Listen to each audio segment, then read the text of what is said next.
सोचिए, 950 साल तक कोई इंसान अपनी कौम को समझाता रहे, लेकिन कोई उसकी बात ही ना माने। फिर एक ऐसा तूफान आया जिसने पूरी दुनिया को मिटा दिया। नूह अलैहिस्सलाम अपनी कौम से कहते हैं, ऐ मेरी कौम, अल्लाह की इबादत करो, वही तुम्हारा रब है। मगर कौम के अमीर लोग हंसते और कहते हैं, सिर्फ गरीब, मजलूम और कमजोर लोग ही तुम्हारे साथ है। अगर तुम्हारी बात सच्ची होती तो हमारे जैसे अमीर और ताकतवर लोग तुम्हारे साथ होते।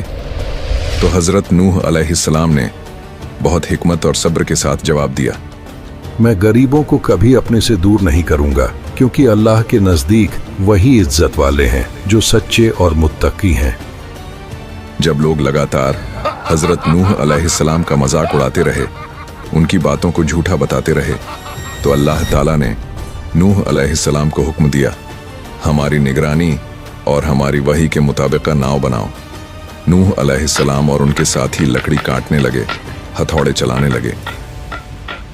वो दिन रात हंसते और ताना मारते, लेकिन हजरत नूह खामोशी से काम करते रहे और धीरे धीरे एक विशाल जहाज सूखी जमीन पर तैयार हो गया।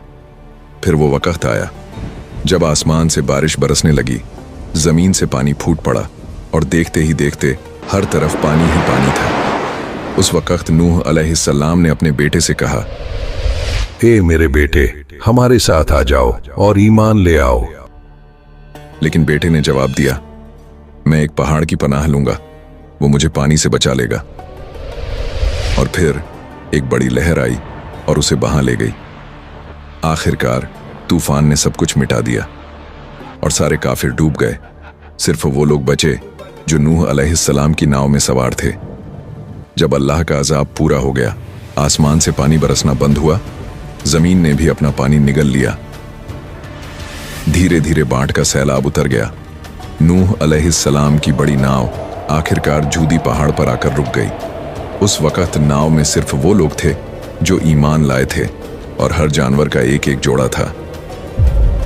फिर अल्लाह ताला ने हजरत नूह अलैहिस्सलाम से फरमाया, ऐ नूह, सलामती और बरकत के साथ नाव से उतर जाओ, वो लोग भी जो तुम्हारे साथ ईमान लाए।